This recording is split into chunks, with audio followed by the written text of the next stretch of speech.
Ne jamais oublier d'où l'on vient et refuser la fatalité. Suite à une visite d'enfants malades au CHU d'Abidjan, Didier Drogba décide de créer sa fondation. Faute de moyens, les enfants atteints de cancer y sont soignés dans des conditions déplorables.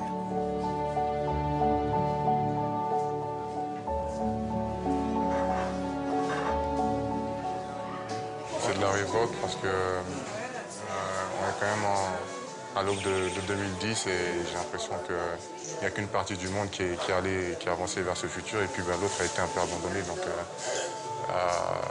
bon, c'est un peu triste.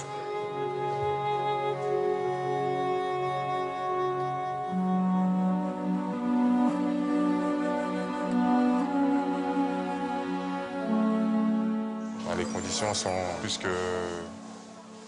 limites, surtout au niveau pédiatrique. Il y a beaucoup de choses à faire et pour mettre les enfants et les malades dans de meilleures conditions. C'est le paradoxe d'un continent africain aux multiples ressources et qui, dans le même temps, a du mal à endiguer la misère. Mais vous avez vu les chambres, il n'y a même pas de douche, il n'y a même pas de WC. Si un enfant veut aller à la selle, on est obligé d'aller au dehors. C'est pas l'escalier, tout ça là, c'est pas bien. C'est pas bien. On n'a qu'à essayer de voir ça. On n'a qu'à essayer de voir.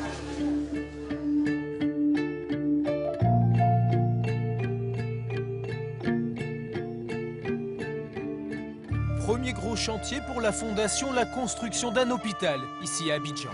On voit que c'est un endroit vraiment en chantier et si tu regardes bien, pas loin, il y a pas mal de bidonvilles. Moi, j'ai grandi à 800 mètres, 900 mètres d'ici. Donc, c'est vraiment ici. Je pense que c'est l'endroit idéal pour pouvoir construire cet hôpital, cette clinique. C'est un appel tout simplement à l'aide. Il y a vraiment de quoi s'inquiéter. Un tel projet nécessite de gros moyens. Le 21 novembre dernier, Didier Drogba organisait à Londres une vente aux enchères au profit de sa fondation. Merci d'être là ce soir.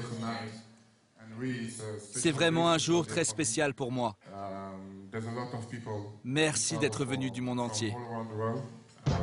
Salomon Kalou, Essien, Malouda, John Terry, Anelka, Claude Makelele, le chanteur d'origine sénégalaise et Kon, tous ont répondu présents à l'appel de l'attaquant des Blues. En réalisant quelque chose comme ça, Didier a pu justement nous ouvrir encore un peu plus les yeux. On est sensible à ça, c'est pour ça qu'on est venu. J'ai grandi dans une banlieue avec mes parents. Nous n'avions pas d'argent lorsque j'étais enfant. Et c'est important pour des gens comme moi ou Didier de ne jamais oublier d'où on vient. Une chaussure dédicacée de Diego Maradona, la panoplie complète de Mohamed Ali, la raquette de Roger Federer, de quoi faire monter les enchères. On ne peut pas sauver le monde entier, mais chacun peut apporter sa contribution et voilà, j'essaye d'apporter la mienne. Sensibilisé par l'appel de Didier Drogba, la soirée a rapporté près de 550 000 €. Les deux capitaines de la Côte d'Ivoire et de l'Angleterre, Didier Drogba et John Terry, peuvent avoir le sourire.